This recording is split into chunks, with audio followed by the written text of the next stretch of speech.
Guys, welcome to dominant classes. Guys आज हम बात करेंगे क्लास 12 के इंग्लिश पोयम के चैप्टर नंबर 3 की। ठीक है, इंग्लिश पोयम के क्लास 12 के चैप्टर नंबर 3 की।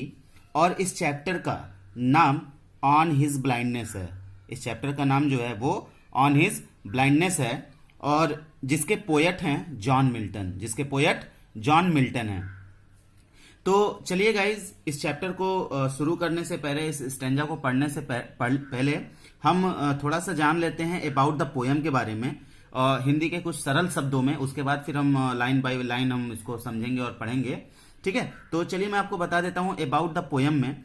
देखिए, अबाउट द पोयम में कवि ने अपनी व्यक्तिगत गाथा, ठीक है, कवि ने अपनी व्यक्तिगत गाथा यानी कि पर्सनल सन्नेट, व्यक्तिगत गाथा को हम कहते हैं पर्सनल सन्नेट में आधे समय से पहले, ठीक है, आधे समय से पहले यानी कि एक उम्र मानी जाती है जो 100 साल, ठीक है, उस उम्र का आधा 50 साल, ठीक है, और आधे समय से पहले यानी कि 50 साल की उम्र से कम, ठीक है, यानी कि वो कह रहे हैं कवि ने अपनी व्यक्तिगत गाथा पर्सनल सन्नेट में आधे समय से पहले यानी 44 साल की उम्र में अंधे हो जाने का दुख प्रकट करते हैं। यानी कि इस पोयम में जो वो करते हैं वो, ठीक है, 44 साल की उम्र में अंधे हो जाने का दुख प्रकट करते हैं। उन्हें लगता है कि वह अपनी कविता करने की योग्यता को, ठीक है, उन्हें लगता है कि वह अपनी कविता करने की योग्यता को ईश्वर की सेवा में प्रयोग नहीं कर सकते हैं।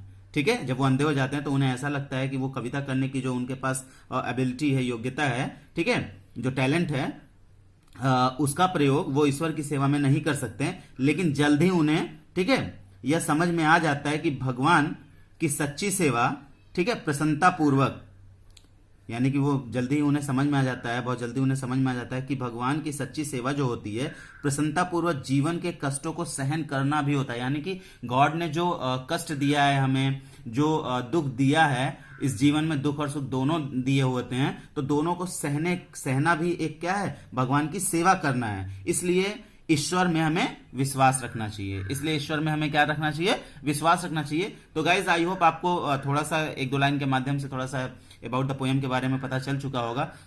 तो चलिए अब हम स्टैंजा वाइज इसको पढ़ते हैं और एक एक लाइन को अच्छे से समझते हैं। गाइज स्टैंजा शुरू करने से पहले अगर आप लोगों ने मेरे वीडियोस लाइक और सब्सक्राइब नहीं किए हैं तो आपसे रिक्वेस्ट है कि गाइज मेरी वीडियोस को लाइक करें, सब्सक्राइब करें और शेयर भी करें। और आपके जो भी डाउट्स हों वो कमेंट बॉक्स में जरूर लिखें। ठीक है, मैं प्रॉमिस करता हूं कि आपके डाउट्स को हम तुरंत का तुरंत क्लियर करेंगे और बहुत ही अच्छी तरह से एक्सप्लेनेशन के साथ में क्लियर करेंगे। तो चलिए फिर हम देखते हैं पहला स्टैंजा। तो चलिए गाइस अब हम शुरू करते हैं स्टैंजा। देखिए पहले वाली लाइन में कह रहे हैं when I consider how my light is spent, यानी कि यहाँ पे व्हेन आई कंसीडर, जो यहाँ पे कंसीडर है, कंसीडर का मतलब होता है विचार करना, कंसीडर का मतलब होता है विचार करना। तो व्हेन आई कंसीडर यानी कि कवि कहते हैं कि जब मैं विचार करता हूं how my light is spent. यहां पे जो how my light is spent का मतलब यहां पे है कि मैं कैसे अंधा हो गया। ठीक है, मैं कैसे अंधा हुआ। ठीक है, लाइट इज स्पेंट का मतलब होता है कि आंखों की रोशनी चली जाना। ठीक है, तो यहां पे वो कह रहे हैं कि व्हेन आई कंसीडर, कवि कहते हैं कि जब मैं विचार करता हूं या जब मैं सोचता हूं how my light is spent, ठीक है, कि मैं कैसे अंधा हो गया या फिर मैं अंधा कैसे हुआ। उसके बाद फिर देखिए क्या होता है, इर हाफ माई डेज, इर का मतलब पहले या पूर्व, ठीक है, यानी कि बिफोर की बात कर रहा है। हाफ का मतलब आधा, ठीक है, माई का मतलब मेरा, डेज का मतलब दिन। अब यहां पे हाफ माई डेज, ठीक है, तो वो कह रहे हैं कि हाफ माई डेज का मतलब अपने आधे जीवन से, ठीक है, अपने आधे जीवन से। तो वहां पे कह रहे हैं इर हाफ माई डेज, यानी कि इर का मतलब मैंने बताया आपको कि पूर्व या पहले, हाफ माई डेज यानी कि अपने आधे जीवन से पूर्व या अपने आधे जीवन से पहले। ठीक है, एक बार फिर से देख लेते हैं व्हेन आई कंसीडर, ठीक है, कवि कहते हैं कि जब मैं विचार करता हूं how my light is spent, कि मैं अंधा कैसे हो गया। ठीक है, इर हाफ माई डेज यानी कि अपने आधे जीवन से पूर्व, ठीक है, यानी कि 50 साल से भी पहले। ठीक है, जो मैंने बताया कि 44 साल की उम्र में वो पूर्ण रूप से, ठीक है, उनकी आंखों की रोशनी चली गई थी। ठीक है, इर हाफ माई डेज यानी कि अपने आधे जीवन से पूर्व। उसके बाद फिर देखिए क्या है, in this dark world and white, dark का मतलब यहां पे जो है, ठीक है, वो अंधेरा से है और वाइट का मतलब बड़े से यानी कि विशाल से। इन दिस ठीक है, डार्क वर्ल्ड, वर्ल्ड का मतलब यहां पे संसार से है, in this dark world and white, और यह संसार मेरे लिए अंधेरा तथा विशाल हो गया है। ठीक है, विशाल का मतलब यहाँ पे बड़ा, वाइट का, ठीक है, और यह संसार मेरे लिए कैसा हो गया है, अंधेरा हो गया, इस संसार में मेरे लिए क्या हो गया, सब अंधेरा हो गया है, और यह मेरे लिए बहुत बड़ा हो गया है। ठीक है, एक बार फिर से देख लेते हैं, इन हाफ माई डेज, यानी कि अपने आधे जीवन से पूर्व, in this dark world and white, और यह संसार मेरे लिए अंधेरा तथा विशाल हो गया है। उसके बाद एंड दैट वन टैलेंट,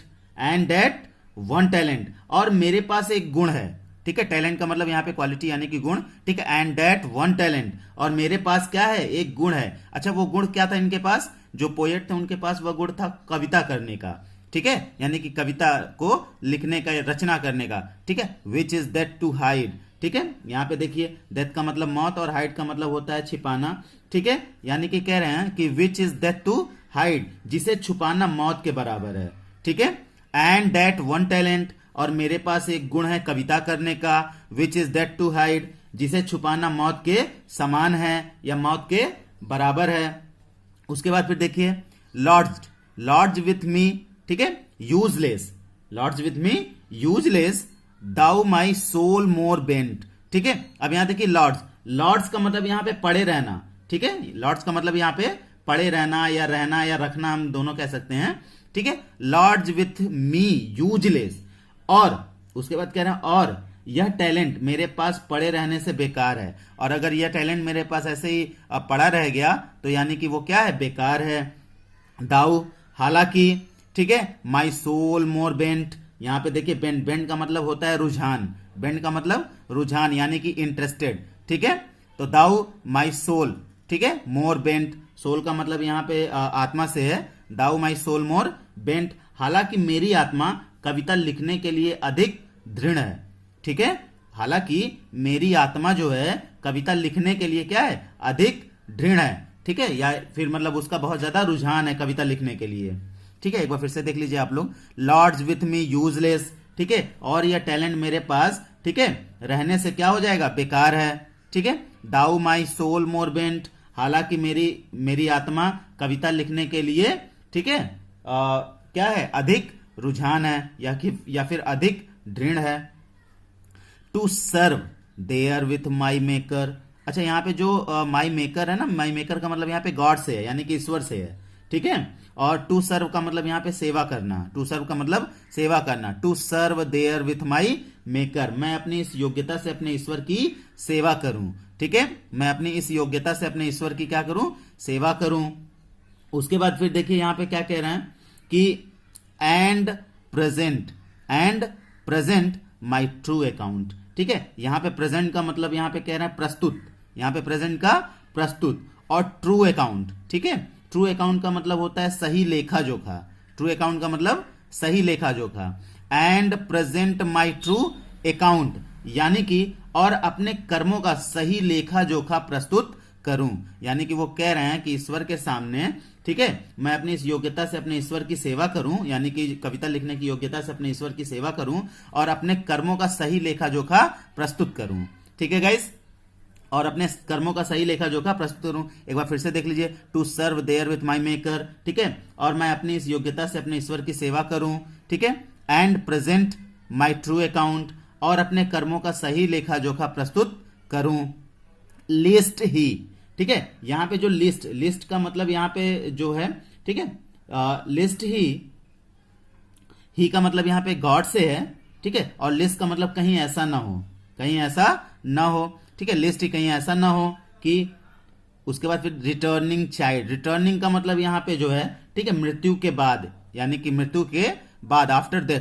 ठीक है, और चाइल्ड का मतलब होता है फटकारना या डांटना। ठीक है, लिस्ट ही, यानी कि वो कह रहे हैं कि कहीं ऐसा ना हो कि, ठीक है, ही का मतलब गॉड, कि गॉड यानी कि ईश्वर, रिटर्निंग चाइल्ड, ठीक है, यानी कि मृत्यु के बाद, ठीक है, मुझे डांटे या फटकारें, कहीं ऐसा ना हो कि, ठीक है, भगवान मुझे मृत्यु के बाद फटकारें या फिर डांटे। अच्छा, उसके बाद फिर देखिए क्या कह रहे हैं कि doth God exact day labour. ठीक है, यहां पे देखिए, लाइट डिनाइड, यानी कि वो कह रहे हैं दत्त, ठीक है, God exact day labour light denied. यहाँ पे एक क्वेश्चन कर रहे हैं, यानी कि यहाँ पे वो प्रश्न कर रहा है, ठीक है। जो पोएट होते हैं वो गॉड से यानी कि ईश्वर से एक प्रश्न करते हैं, तो बहुत ही सरलता से।